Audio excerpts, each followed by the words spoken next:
Buenos días, Fon. Buenos días. ¿Cómo estás?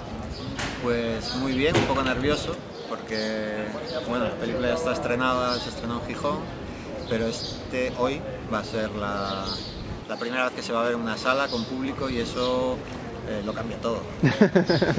La reacción, ¿no?, del público. Sí, pues no sé, hay algo en la sala, ¿no?, que cuando ves la película rodeado de gente se convierte en una experiencia diferente, ¿no? Al final es como los rituales, ¿no? Los rituales son colectivos, ¿no? Y cuando te juntas con mucha gente hay como, bueno, se crea como una especie de comunidad y hay una especie de sentir, ¿no?, compartido, ¿no? Pues en las comedias la gente se ríe más cuando es con público y entiendo que en una película como la mía, que también te puedes reír porque hay partes que tienen algo de humor, pues también se meterán en la atmósfera de una forma diferente, ¿no? También ayuda que las condiciones de proyección, ¿no?, pues, no son las mismas que tienes en casa, que a lo mejor lo ves en el móvil o en una tablet y aquí lo vas a ver en una pantalla grande con un sonido que necesita esta película, ¿no? Un sonido ahí un poco más de que te lo meta dentro. Yo siempre empiezo las entrevistas preguntando lo mismo. ¿Por qué haces cine? Pues ya sé, es una pregunta complicada y compleja y difícil. Sí, porque aparte no sé si hay un porqué. O sea, no sé si hay uno solo o si hay alguno. No lo sé.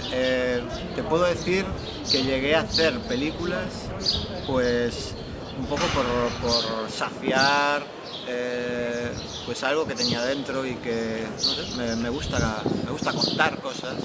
Y creo que un poco es herencia de mi abuelo, ¿no?, que era un gran contador de historias y yo siempre le escuchaba y hilaba historias de la migración con historias de la guerra y lo hilaba todo de una forma tan maravillosa que yo me podía estar embobado tardes y tardes escuchándole las historias y de alguna forma pues me imagino que habrá aprendido algo de narrar de él y es algo que me gusta, ¿no?, contar y sobre todo poner bastante atención en cómo, ¿no?, en la narración, en cómo se articulan y, bueno, pero en realidad creo que lo que me gusta es jugar, o sea, el juego, no eso tan infantil, ¿no?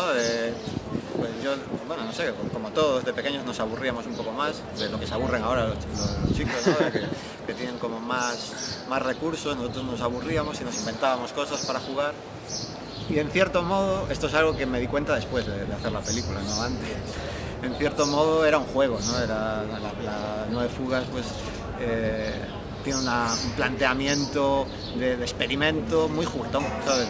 Vamos a jugar, ¿no? Pues vamos a utilizar la música para crear la película a través de ella, ¿no? O sea, primero la música y después la película. Y es un planteamiento de juego y creo, después lo pensaba y decía, pues es que está siempre ahí, ¿no? Siempre soy muy juguetón en todos los aspectos, no solo en el cine, me gusta jugar con los pequeños de la familia, siempre estoy jugando, ¿no? Me encanta jugar y hay gente que dice, eres muy competitivo y yo digo, no, me gusta jugar, disfruto del juego, aunque ganar, pues me gusta todo, pero sé perder también muy bien. Vale, o sea, yo quiero que me expliques de dónde viene toda esta idea, ¿vale? Porque en la presentación de la película, porque yo la vi ayer noche en Filmin, porque si no, no podíamos hablar hoy, y yo soy un tipo obediente y súper serio que se ve las películas, busca información sobre Fon y todo lo que tenga que ver con Nueve Fugas. Me dices que la casa empieza por el tejado y primero fue la música. Esto de la dirección... ¿La dirección improvisada o improvisación dirigida? Improvisación dirigida. Digo, seguramente no lo voy a decir bien. ¿Cómo descubres este tipo de música? ¿O hace tiempo que la conocías y de repente le dices a los músicos, mira, a partir de esto que vais a hacer... Bueno, ¿tú qué idea de película tenías? Al principio no tenías ninguna idea y a partir de la música la empiezas a construir y sobre todo, más que construir la película y a ver qué te parece lo que voy a decir, de construirla, ¿sabes? Pues sí. He tenido yo la sensación de que Fon lo que quería hacer es la no película. Sí, hay un poco de voluntad de... Y mezclas sobre todo géneros muy convencionales, pero desde otra manera, no sé. Sí, la verdad que eso, como te decía antes, era muy juego Y lo que comentabas de cómo conozco yo la improvisación dirigida, pues esto coincide que en mi ciudad, en Vigo, hay una escena de música improvisada, de esto, tanto música improvisada directamente, ¿no?, como de improvisación dirigida, en la que sí que hay una persona que digamos que hace de director y que va pidiendo cosas a los músicos. Y hay pues una escena muy viva, ¿no?, que organizan conciertos todas las semanas, y una vez al año, normalmente creo que a final de año, diciembre, por ahí, organizan algo que le llaman Estamos todos reunidos o algo así, y que se juntan todos los que pueden ese día, y a lo mejor son 20 en la orquesta, y se juntan y hacen eso. Pues una persona asume la dirección, ni siquiera está muy pactado esto, y va pidiendo cosas, ¿no?, a través de gestos, ¿no? Pues le indica a la chelista que haga pizzicato, y pues la chelista hace lo que le surge, ¿no? Y después le va pidiendo a otros músicos que se vayan uniendo. Entonces como que van... Ella elige la nota, ¿no? Ella elige Sí.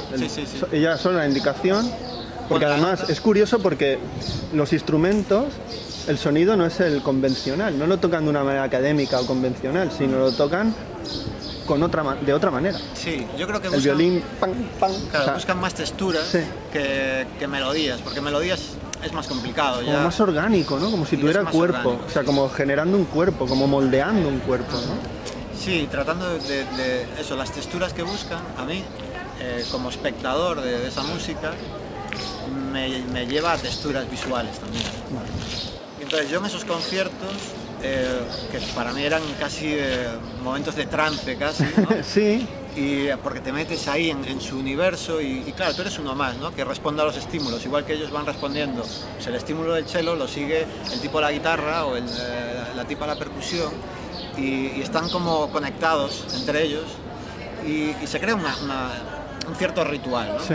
Y tú como espectador, si entras, porque no siempre tienes por qué entrar, pero si entras eres parte de eso, ¿no? Y a mí lo que me provoca es, me impulsa la imaginación, y me imagino secuencias, me imagino narraciones, y un poco partido de ahí, pues algún concierto de esos en los que a mí me vino la idea de, joder, esto a mí me ayudaría, o sea, sería como el impulso perfecto para yo contar una historia que se escriba a través de eso, ¿no? Y en la película incluso vamos un paso más allá, y en un momento determinado la película dirige la música, ¿no? Que bueno, no quiero desvelar porque es de la parte final de la película, pero sí que había como una devolución, ¿no?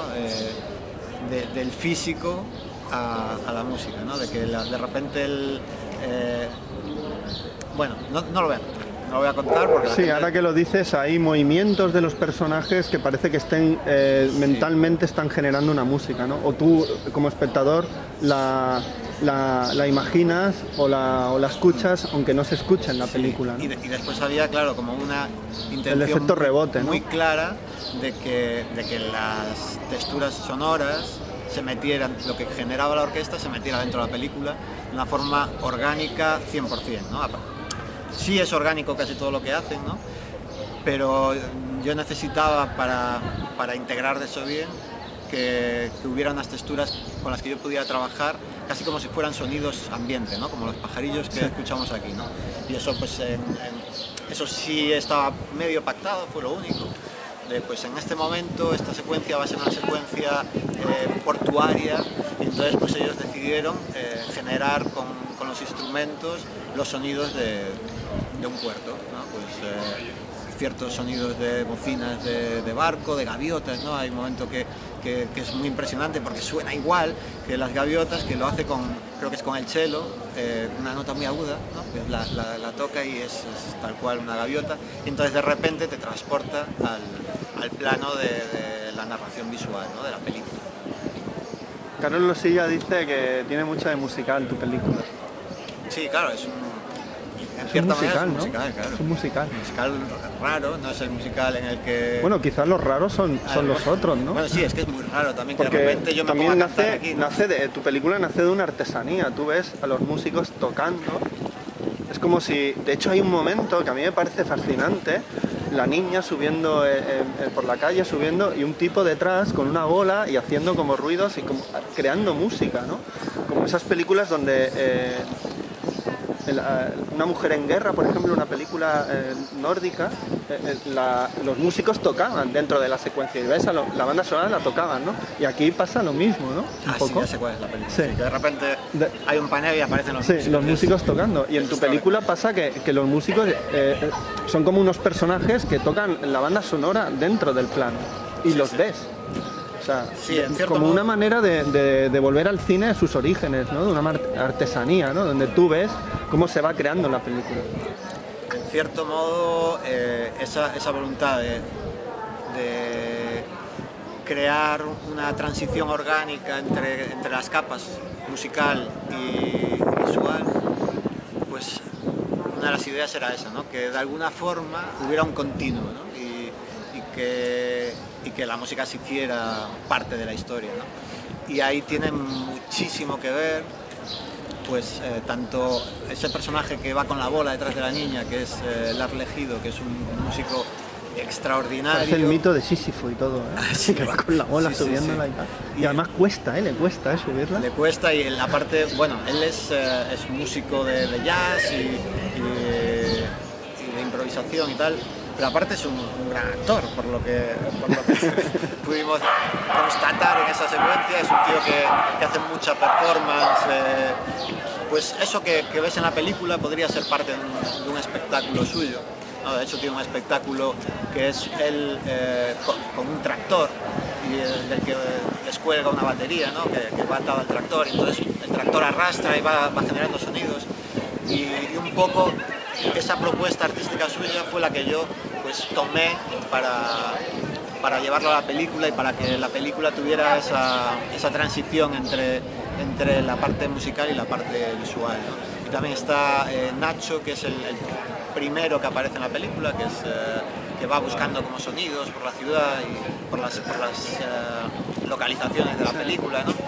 Y de hecho, el pequeño como para sentarse, ¿no? La cúpula esa, ¿no? Al principio empieza así la peli, ¿no? Él empieza a dar golpes y tal, y se va generando una música, ¿no? Es como la obertura, ¿no? Ya que es un musical, tiene que empezar de alguna manera. Totalmente, sí, es una especie de introducción en el mundo sonoro de la película, ¿no? Overture.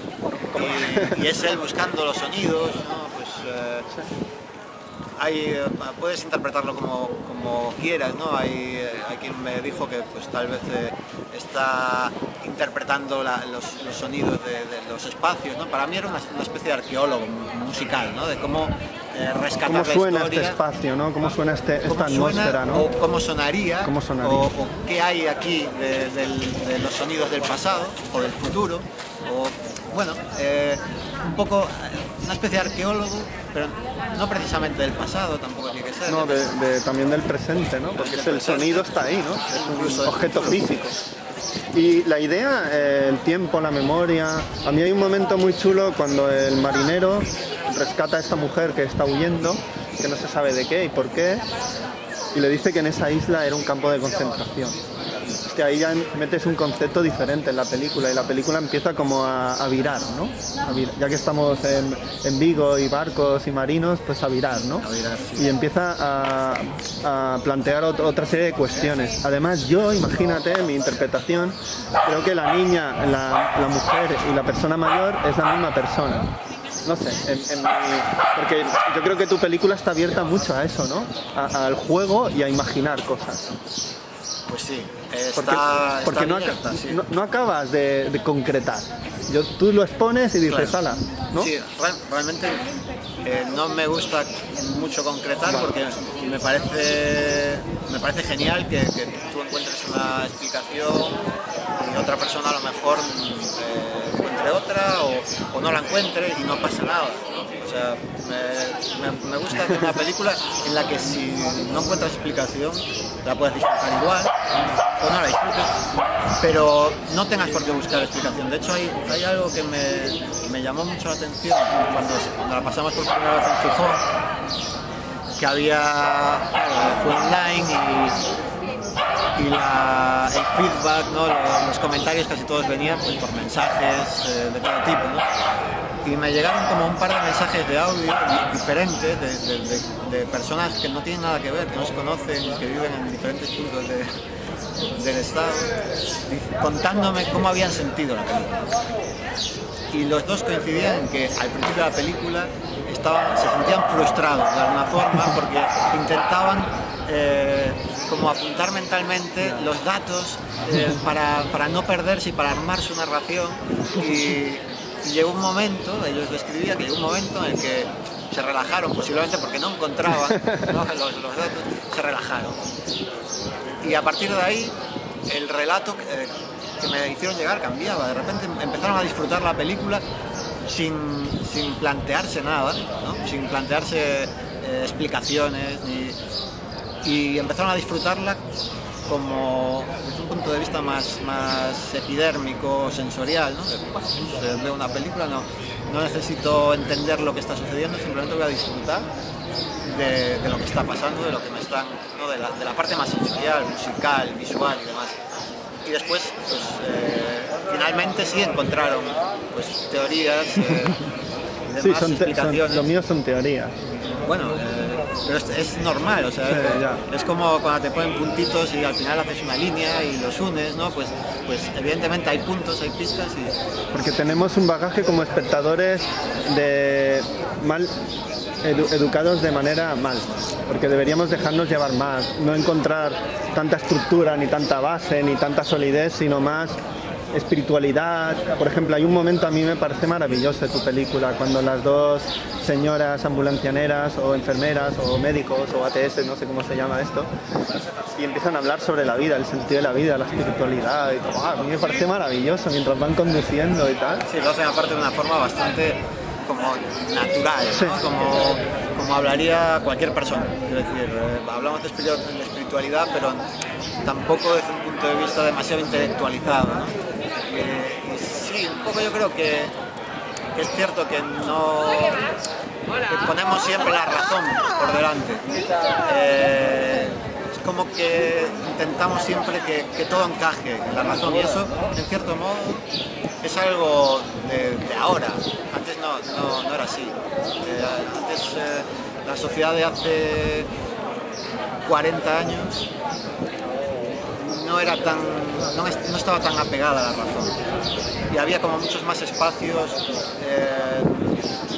de trance casi, ¿sabes? En los que había comunidades, ¿no? Pues bien musicales, ¿no? Pues en Galicia, por ejemplo, la música tradicional es muy poderosa y se generan muchos espacios colectivos y de celebración, ¿no? O el entroido, ¿no? El carnaval allí es también un espacio como muy de sacar todo lo que tienes dentro, ¿no? Y en el que la razón queda totalmente a un lado, pero cada vez son menos los espacios, ¿no? Y el cine, yo lo veo muchas veces que va por ese camino, que va por el camino de hacer guiones perfectos con los giros estudiados, y todo es para que tú la entiendas y para que acabes satisfecho, ¿no? De alguna forma. Para que inviertas bien tu dinero, ¿no? O sea, sí, para que te vayas a casa diciendo... Pero a mí eso a veces me gusta, pero cada vez me gusta menos. A mí me gusta también, pero cada vez me gusta menos. También me gusta la otra parte, la de... Porque sabes lo que va a ocurrir. En tu película es un misterio constante. No sabes hacia dónde vas a ir. Y además, en cierta manera, luego se van enganchando las cosas, ¿eh? En cierta manera, ¿eh?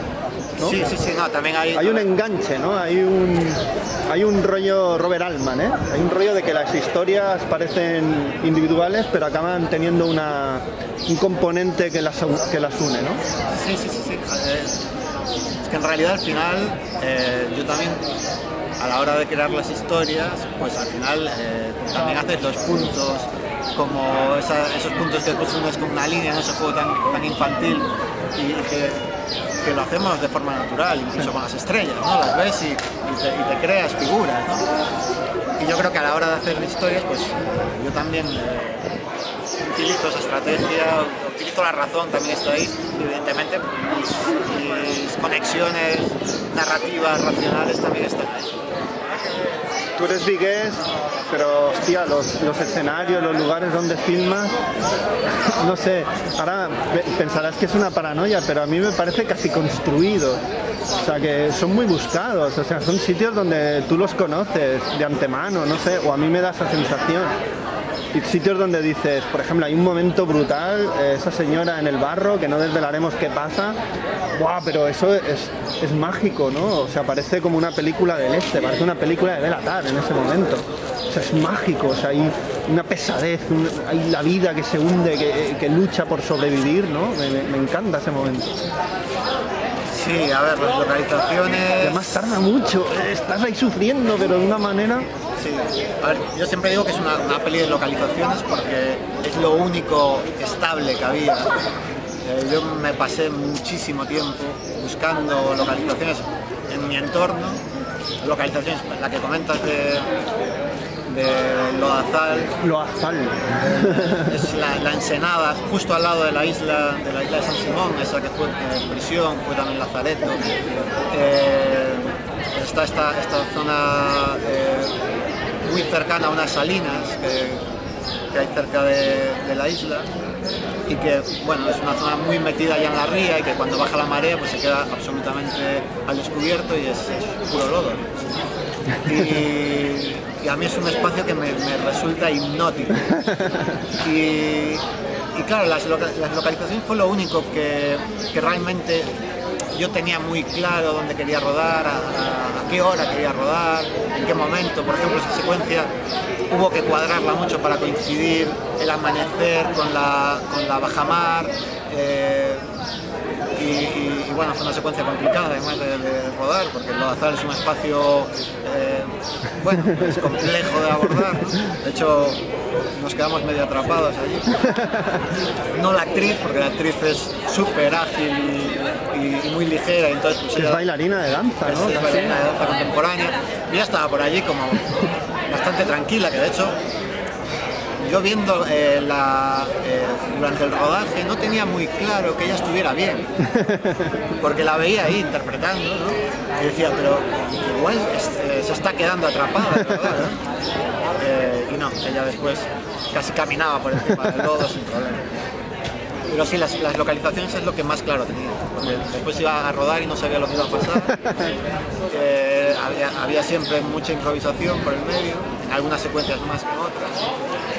Pero las localizaciones sí sabía que quería rodar ahí, sabía que quería rodar en San Simón, que es la isla de la que te hablaba, que es una isla y que es un poco corazón de la película, ¿no? Porque está esa historia tremenda de la isla como Lazareto, como leprosería, más tarde como muchas veces le llamaban prisión durante el franquismo, pero en realidad era un campo de exterminio. Allí murió. Sí, como dice el personaje de su padre y tal. Sí, eso es una historia basada en la realidad, ¿no? De hecho, uno de los músicos, Xavi, que fue un poco el coordinador de la parte musical, pues su abuelo estuvo preso allí y se enteró, fíjate cómo es la memoria histórica, ¿no? Se enteró cuando fue a tocar allí a un concierto que organizaron una asociación de recuperación de la memoria y le llegó a sus manos un libro en el que encontró una foto de su abuelo. Es terrible, ¿sabes? Que de repente, o sea, es terrible, a la vez es maravilloso encontrar. Qué mal lo ha hecho este país. Destapar esa memoria. Qué mal lo hemos hecho, lo ha hecho este país. Está claro que alguna enfermedad social aquí hay. De hecho, en la película yo quería hablar sobre ese paralelismo entre la enfermedad, ¿no? Una enfermedad degenerativa de la memoria y la enfermedad colectiva de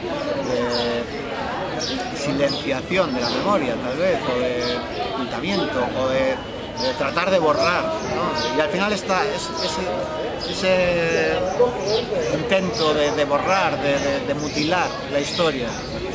También está a nivel personal, y yo también quería reflexionar casi a nivel personal, ¿sabes? De las cosas que borramos y que no se borran. O sea, intentamos silenciarlas, pero al final se quedan ahí y van a salir en algún momento.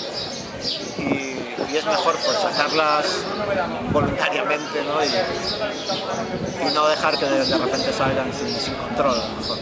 Ahora que hablas del juego, el montaje también era un juego que te cagas, ¿eh?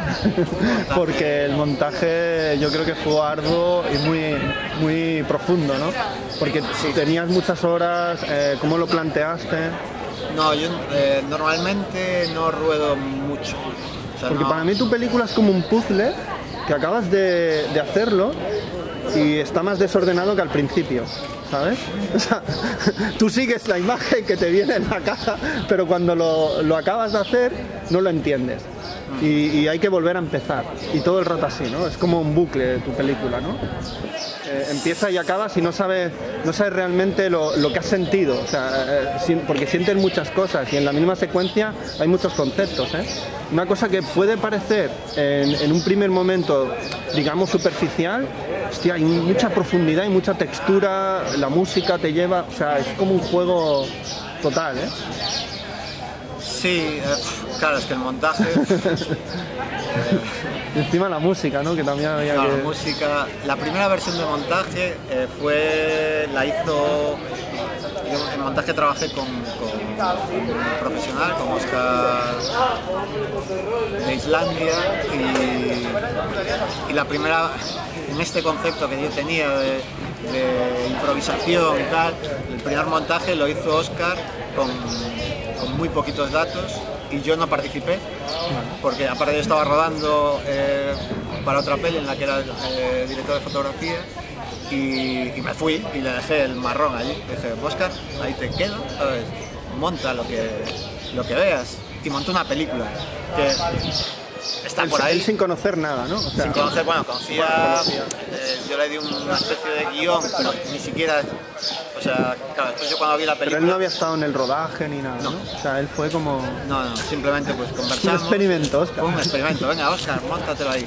Y Oscar, soy consciente que lo pasó bastante mal, porque claro, esto era un reto y aparte con muy pocas pistas y aparte con secuencias que rodábamos que no estaban en ningún lado apuntadas, no había un guión de eso, ni siquiera estaban bien marcadas para que el montador pudiera intuir dónde iban, y de hecho desde el primer montaje había cosas que estaban en capítulos cambiados, ¿no? Y bueno, desde esa versión hasta la versión final no sé cuántas vueltas le pudimos dar, pero muchas vueltas. Y es un puzzle al final, ¿no? A ver, toda la gente que monta películas o cualquier proyecto audiovisual, ¿no? Sabe que es como un puzzle, ¿no? Que al final, bueno, pues tienes que ir encajando, ¿no? Y buscándole el hueco, y hay cosas que pues son muy orgánicas y te piden que, ¿sabes? Pues después de un plano venga otro y tal, pero en esta película hubo muchas vueltas. De hecho, el montaje cambió en la postproducción de sonido. Estaba trabajando con David Machado, que es el claro, porque el sonido guiaba, ¿no? Y el sonido guiaba, era muy importante, y llegó un momento en que David me hizo una sugerencia de cambio de montaje, que claro, yo no lo hubiera hecho nunca, porque claro, ¿sabes? Estamos en postproducción, lo normal es que no se cambie nada, y que si le cambias algo, el postproductor te corta el cuello, te viene a casa con un cuchillo. Y me la hizo él, y entonces dije, bueno, si tú me haces una sugerencia de cambio de montaje, que me gusta además, era quitar un par de planos sin más, porque al cambiar el sonido como que te pedía, porque al final es que sonido e imagen van en paralelo, y el cambio de sonido pedía eliminar. A mí había dos planos que me sobraban con ese cambio.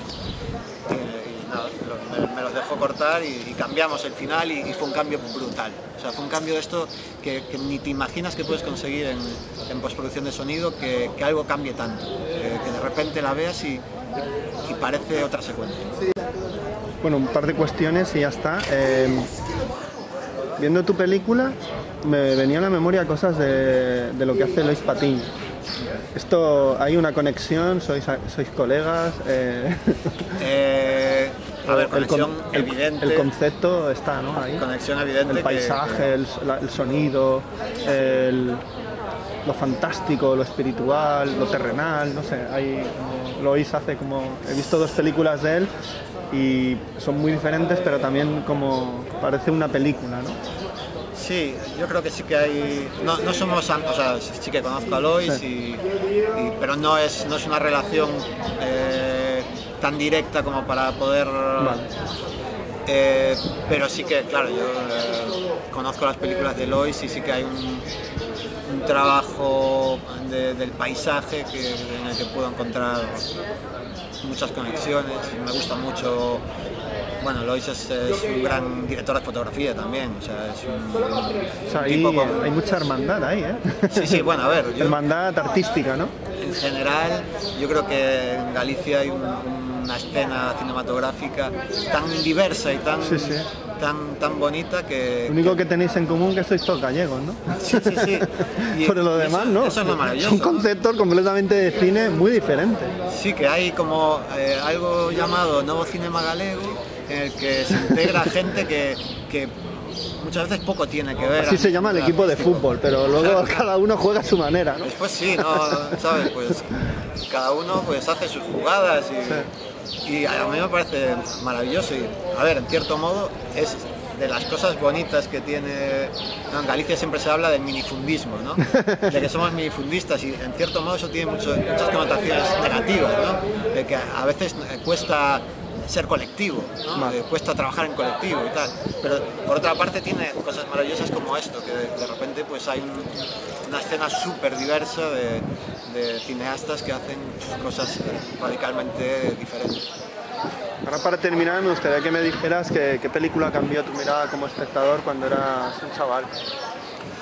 Wow, y si no te sale esa, dime si tienes algún... Bueno, es que... Bueno, sí que me sale eso. Por ejemplo, nunca me gusta hablar de referentes a mí, me parece, porque uno tiene desde cine, literatura, la propia vida, no sé, me parece algo como tan... concretar algo que no tiene sentido.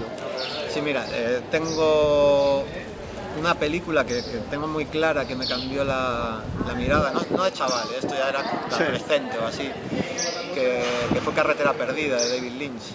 Porque de repente, ¿sabes? Me voló la cabeza. Yo estaba acostumbrado a ver Entonces, cosas... ahora ya lo entiendo más, ¿eh? Tu peli. Y de hecho, bueno, yo viví en Barcelona pues unos meses. Hiciste la mili, ¿no? 9 meses, la mili, ¿no? 9 meses, sí, más o menos una mili. Sí, trabajaba en un supermercado y con las propinas pues me iba a conciertos, me iba al cine y tal. Y una de las pelis que vi, que aparte la vi como creo que de empalmada o así, no recuerdo muy bien, pero sé que no había dormido mucho y tenía una entrevista de trabajo y al acabar la entrevista me fui a ver Mulholland Drive, Conexión David Lynch, y me acuerdo de, antes de empezar la película, me quedé dormido en la sala, ¿no? Estaba allí esperando a que empezara y me quedé dormido. Y me desperté cuando pusieron los primeros anuncios y tal. Y dije, ostras, mal vamos, me había quedado dormido casi seguro. Y después no me quedé dormido. Y salí de la sesión diciendo, bien, o sea, como que no me había planteado ninguna duda, lo había entendido todo. Y después nada. Bueno, entendido, claro, es una manera...